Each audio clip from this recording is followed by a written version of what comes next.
এই যে এখানে যাওয়ার পরেও কিন্তু চামড়া খসে যায়নি। আমি একটা ঘরের ভেতরে 11 ঘন্টা দাঁড়িয়েছিলাম এক পায়ে, কিন্তু আমার কিছুই হয়নি। আমার কষ্ট হয়েছে, আমার চামড়া খসেছে। বলেন, আমার চোখ বাঁধা ছিল, হাত বাঁধা ছিল, আমার হাতে টাঙানো ছিল, অসুবিধা নেই, কিন্তু আমার চামড়া খসে না। আমি রিমান্ডে ছিলাম 10 দিন। ওখানে আমাকে দেখেছি, আমি তো মূল্যচুরির মামলা কিছুই জানি না, তাই 10 দিন। যারা অস্ত্র নিয়ে ধরা পড়েছে, মার্ডার মামলার আসামি, এই মানুষগুলোকে যারা রিমান্ডে নিয়ে যায়, তারা বলে যে মধু সোনা এ দুধ খাও, হ্যাঁ, এই নখ তুলি নেন।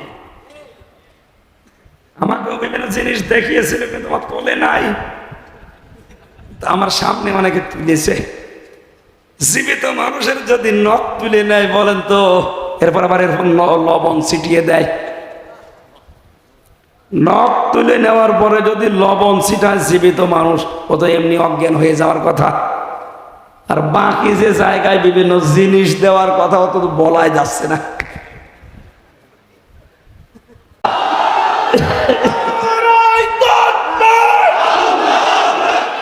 ইসলামের শত্রুরা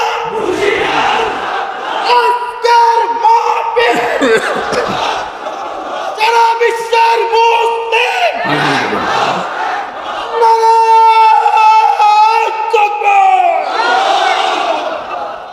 ইসলামের শত্রু নেই এদেশে। 4 ভাগ অন্যান্য প্রকার লোক আছে, 96 ভাগ আমরা।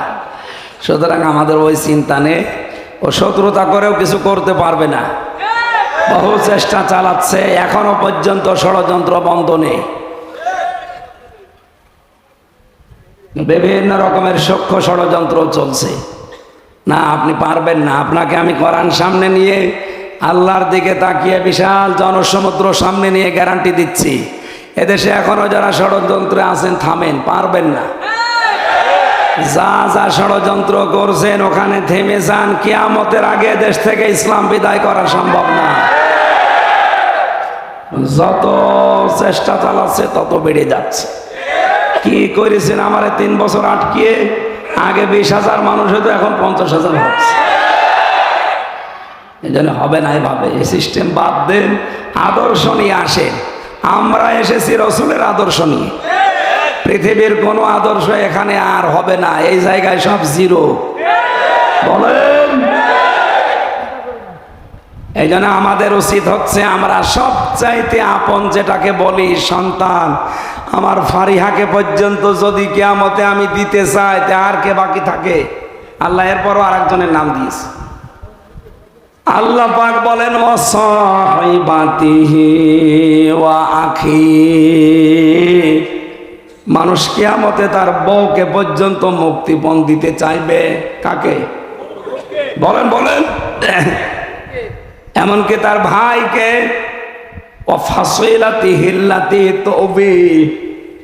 তার জ্ঞাতি গোষ্ঠী, তার দলের লোক যারা তাকে আশ্রয় দিত, বিভিন্ন জায়গায় আকাম কোকাম হন্ডামি করে আসলে এলাকায় যারা তারে আশ্রয় দিত, তারা পর্যন্ত বলবে, আল্লাহ এগুলো নিয়ে নাও। অমাং ফিল আরদি জামিআ, পৃথিবীর যত সম্পদের মালিক সে ছিল, স্থায়ী অস্থায়ী সব, আল্লাহর কাছে বিনিময় হিসাবে বলবে এগুলো নাও। সুম্মা ইউনজি, এরপরেও তুমি আমাকে বাঁচাও। ও বাংলার মুসলমানেরা, একটু খেয়াল করেন আয়াতগুলো। আল্লাহ কত শক্তভাবে আমাদের জানাচ্ছেন। এই কথাগুলো বলতে বলতে আল্লাহ হঠাৎ করে আলোচনার ধরনটা পাল্টিয়ে ফেলেছেন। আল্লাহ পাক বলেন, এতগুলো জিনিস মানুষ আমাকে দিতে চাচ্ছে মুক্তিপণ হিসাবে বাঁচার জন্যে। কাল্লা, কখনোই না। ইন্নাহা লাজ, তাকে আমি লাজয় প্রবেশ করাবো। কোথায়? বলেন বলেন। লাজা কি? না, জাহান্নামের একটা দরজা। এখানে যারা আলেম আছে তারা বাদ দিয়ে আমার মনে হয় সাধারণ 100 জনের 99 জন ভুল করবে। যদি বলি জাহান্নাম কয়টা, বলবে 7টা। কোন জায়গায় পেয়েছেন আপনি কোরআনে? না, নেই। কোরআনে আছে জাহান্নাম একটা, আর জাহান্নামের দরজা 7টা। কয়টা? এটা তো আমি বানালাম নাকি? সূরা হিজর 14 নাম্বার পারার 3 নাম্বার পৃষ্ঠা 9 নাম্বার লাইনে 44 নাম্বার আয়াতে আছে, আল্লাহ পাক বলেন জাহান্নাম একটা, লাহা সাবাতু আবওয়াব, এর দরজা 7টা। দরজা লিকুল্লি বাবিম মিনহুম জুজউম মাকসুম। দুনিয়াতে যে যে ধরনের অপরাধ করবে, কিয়ামতে আল্লাহ তাকে ওই দরজা দিয়ে প্রবেশ করিয়ে শাস্তি দেবে। আজ নারায়ণগঞ্জের মানুষকে বোঝাতে চাই আমরা কোন ধরনের অপরাধ করছি আর কোন দরজা দিয়ে প্রবেশ করার উপযুক্ত হচ্ছি। যদি এখন ওই 7টা দরজার যে কোনো দরজার সামনে থাকি, ওখান থেকে ফিরে জান্নাতের দরজা আছে কয়টা? না, জান্নাতের দরজা 8টা। শুধু শুনেছেন, কোনোদিন পড়েছেন? পড়েন। কোরআনে কারিমে আল্লাহ 100টা জান্নাতের স্তরের কথা দিয়েছেন। কয়টা? 100।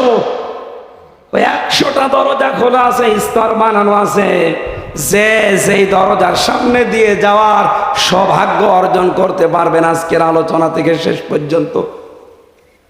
আমরা বলছিলাম জাহান্নামে একটা দরজা 7টা। কারণ কি?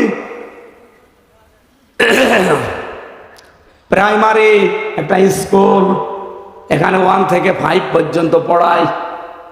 স্কুল কয়টা? বলেন বলেন। ক্লাসরুম, দরজা, যে যেই ক্লাসে পড়ে ওই দরজা দিয়ে সে প্রবেশ করে। আল্লাহ বলেন জাহান্নামও একটা। দুনিয়ায় যে যে ধরনের অপরাধ করবে তার কেসে নিয়ে ওইটা জুটবে তার ভাগে। তাহলে আজকে আপনি মিলাবেন আপনি কোন অপরাধে আছেন আর কোন দরজা দিয়ে আল্লাহ আপনাকে প্রবেশ করাবে। তার 1 নম্বর দরজার নাম হচ্ছে লাজা। নাম কি? বলেন বলেন। কি এটা? নাযাতাল লিশাওয়া। আল্লাহ বলেন দরজা দিয়ে প্রবেশ করানোর সঙ্গে সঙ্গে মানুষের চামড়া খসে যাবে। কথা, আমি রিমান্ডে ছিলাম 10 দিন। ওখানে আমাকে দেখেছি, আমি তো মূল্য চুরির মামলা কিছুই জানি না, তাই 10 দিন। যারা অস্ত্র নিয়ে ধরা পড়েছে, মার্ডার মামলার আসামি,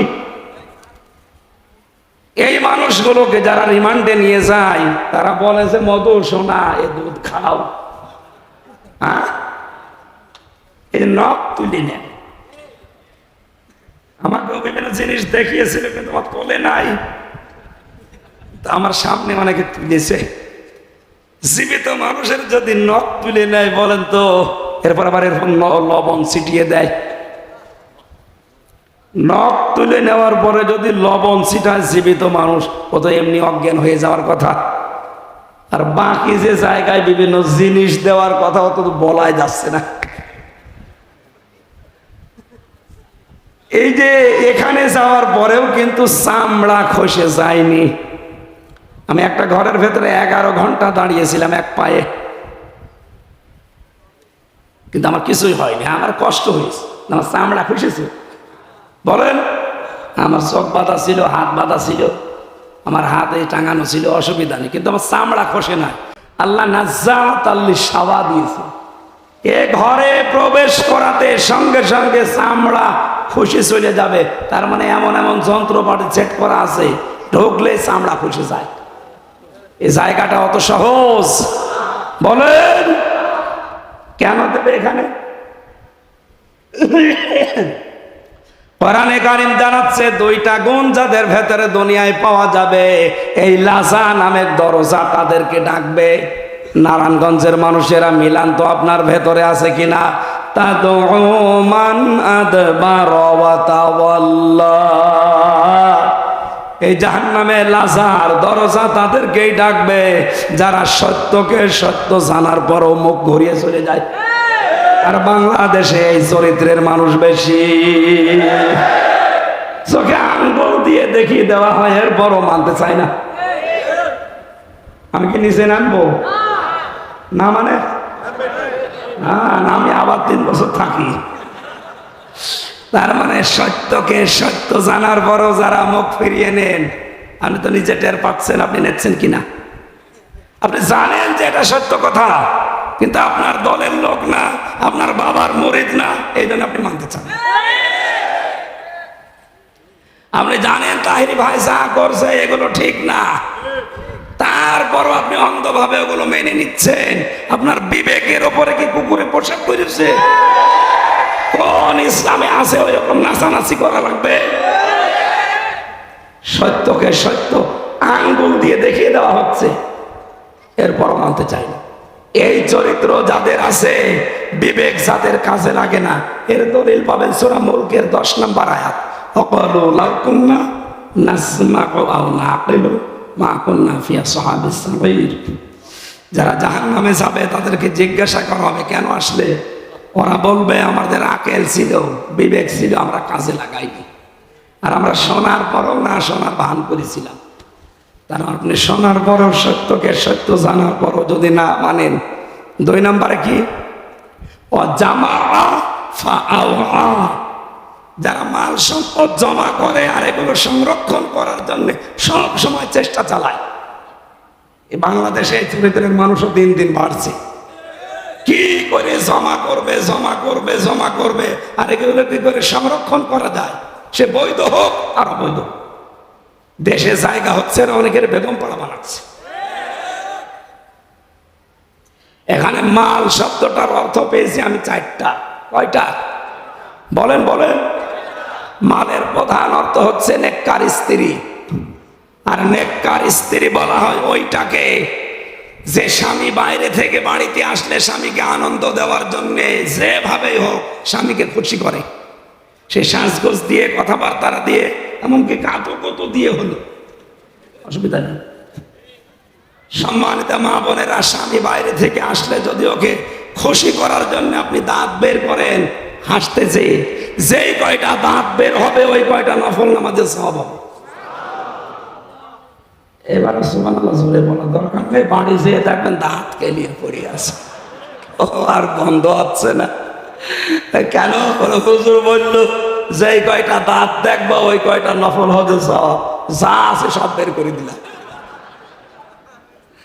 না, আপনাকে স্বামী অনেক বড় জিনিস, খুশি করার চেষ্টা করবেন।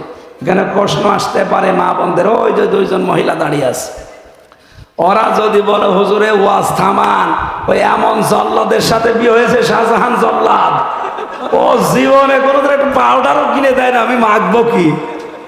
এরকম জল্লাদ নেই দেশে।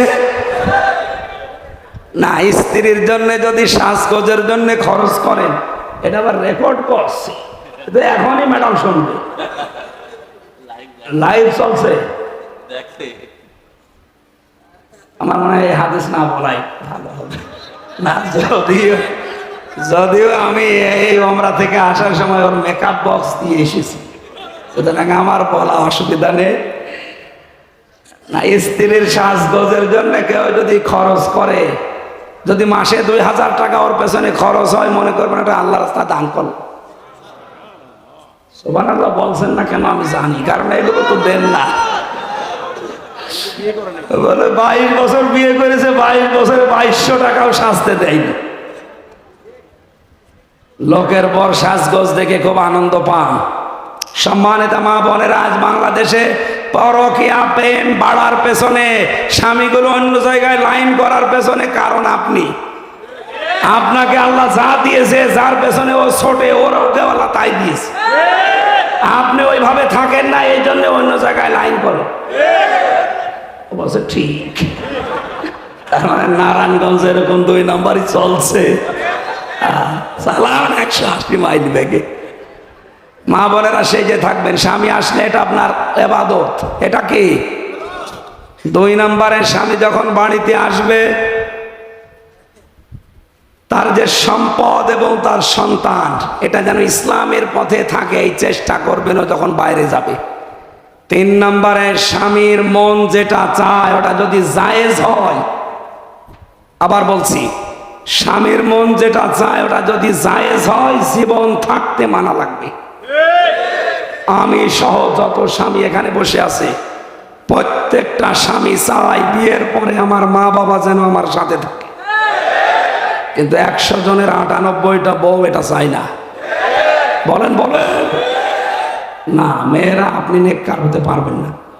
কি করবেন দুনিয়ায় এত সম্পদ দিয়ে আর এত আরামে থেকে কি করবেন? আপনার আখেরাত নষ্ট হয়ে যাচ্ছে।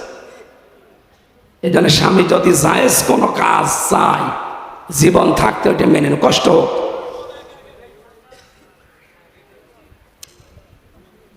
4 নম্বরে নিজের ইজ্জতের হেফাজত করা লাগবে মেয়েদের। আমি জেলখানাতে দ্বিতীয় যে জল্লাদ পেয়েছিলাম, এই শাহজাহান জল্লাদ বের হওয়ার পর, এখন আছে ইলিয়াস। কেন্দ্রীয় জেলখানার যে লোকটা এখন ফাঁসিতে ঝোলায় মানুষকে, ওর নাম ইলিয়াস, চট্টগ্রামে বাড়ি। ওর কাছে একদিন বসে বসে শুনছিলাম কি হয়েছে। বলছে 17 বছর ছিলাম সৌদি আরবে, দেশে আসার পরে বিয়ে করেছি 11 বছর। বিয়ে করার পরে শুধু বর সাথে আর মা আর বোনের সাথে মিল নেই, কিছু দিলেই খালি রাগ করে। এই বর আর মন পাই না। শেষ পর্যন্ত ও ছাতা মারার জন্য না একটা থাপ্পড় মেরেছি, মানে এমন একটা জায়গায় লেগেছে ছাতা মারা গেছে। এখন আমার এই যে যাবজ্জীবন জেল ফাঁসি ছিল, এখন আমার 30 বছর জেল। একটা মানুষকে ফাঁসি দিলে আমি 4 মাস জেল থেকে মুক্তি পাই। সেই হিসাবে যদি 20টা ফাঁসি দিতে পারি আর 15-20 বছর যদি জেল খাটতে পারি, তাহলে বাকিগুলো মাফ হয়ে যাবে। বলেন, ওর যদি এখনো 22 বছর জেল খাটা লাগে আর ওদিকে 17 বছর, ওর জীবনে আছে কি? অথচ খুব বড় কাজ করে জীবনটা শেষ করলো এই স্বামী স্ত্রীর দ্বন্দ্ব নিয়ে। সামান্য একটা দ্বন্দ্ব, ও মা বাবাকে বোনকে একটু খরচ দিত, ওই মেয়ে লোক সহ্য করতে পারত না। সম্মানিত মা বোনের না, আপনি নেককার হতে পারবেন না শুধু নামাজ পড়ে রোজা করে আর কালো বোরকা পরে মনে করছেন আমি তো আল্লাহর ওলি ফাতেমা হয়ে গেছি, হবে না। আল্লাহ মেয়েদেরকে 4টা গুণ অর্জন করার তৌফিক দিন। জান্নাতের 8টা দরজায় তাদের জন্য খোলা। নবীজি কিয়ামতে বলবে, যা যে জান্নাত দিয়ে পারিস চলে যা। আল্লাহ মেয়েদেরকে 4টা গুণ অর্জন করে নেককার স্ত্রী, পৃথিবীর শ্রেষ্ঠ সম্পদ মাল, এটা হওয়ার তৌফিক দিন। 2 নম্বর, মাল মানে ক্ষমতার চেয়ার। 3 নম্বরে মাল মানে অস্ত্রশস্ত্র। 4 নম্বরে মাল মানে সম্পদাদি। এই 4টা বিষয় যারা জমা করছেন, এই মনে করবেন যে এগুলো আমার পরীক্ষার বস্তু, এগুলো একটা আমার হাতে থাকার বিষয় না, এগুলো আমি জমা করে সংরক্ষণ করার বিষয় না, এগুলো সব আমার আখিরাত কামাই করার মাধ্যম। আল্লাহ আমাদেরকে তৌফিক দিন, বলেন আমিন। স্ত্রীর সাথে ভালো ব্যবহার করব আমি এই কারণে, কারণ এর দ্বারা আমার যেন আখিরাত তৈরি হয়। কথা বুঝতেছে? নাই তো আমার এই লোকের মেয়ের সাথে ভালো ব্যবহার করা কোন দরকার? আমি করছি এই কারণে, কারণ এর সাথে ভালো ব্যবহার করলে আমার জান্নাত তৈরি হবে। আল্লাহ আমাদেরকে কোরআনে কারীম সহজ সরল ভাষায় বোঝার তৌফিক দাও। পারিবারিক জীবনের দাম্পত্য কলহ এবং এর সমাধান করা লাগে 19টা কায়দায়। কয়টা? আমি জেলখানা থেকে বসে বসে টুকে রেখেছিলাম, বাইরে এসে 2টা বই করেছি। স্বামী স্ত্রীর দাম্পত্য কলহ কিভাবে তৈরি হয়, মারামারি, গন্ডগোল, পরকীয়া, প্রেম, আর এগুলো মিটাতে হয় কি কি দিয়ে। 19টা যে কাজ আছে, বইটা এখানে আছে কি জানি না, এই যেখানে বইগুলো আছে নিয়ে যাবেন। নিয়ে স্ত্রীকে, মেয়েকে, বিয়ে হয়নি মেয়েকে আগে পড়াবেন। নিজের ফুফুকে, নিজের শাশিকে, দাদিকে, মাকে পড়তে বলবেন। মেয়েরা নিয়ে স্বামীকে পড়াবেন, পরকীয়া প্রেম থেকে মুক্ত হবে ইনশাল্লাহ। কণ্ঠ এবং শরীরের দিকে তাকিয়ে 11:30 বাজে আমি মাফ চেয়ে শেষ করছি, আজকে আর পারছি না। সারাদিন কোর্টের বারান্দায় খুব কষ্ট হয়েছে, সারাদিন আজকে কোর্টে। আগামীতে কোনো জায়গায় যদি আসি, শীতের সময় মাহফিল নেবেন আর রাত 9টায় তুলে দেবেন, আমরা চেষ্টা চালাবো ইনশাল্লাহ। এই বইটা মোনাজাতের পরে নিয়ে যাবেন। আমিন, আল্লাহুম্মা আমিন। রব্বানা যালামনা আনফুসানা ওয়া ইল্লাম তাগফির লানা ওয়া তারহামনা লানাকুনান্না মিনাল খাসিরিন। রব্বুল আলামিন, আমার কণ্ঠ আর শরীরের দিকে তাকিয়ে আমি শেষ করে দিলাম। নারায়ণগঞ্জের মানুষগুলো কোরআন শোনার জন্য, বোঝার জন্য এত পাগল, এদেরকে তুমি অমরের মতো বানিয়ে দাও। সবগুলো তুমি বিশ্বরে বিনয় পৌঁছে দাও। এ মাহফিলে আয়োজন যারা করেছে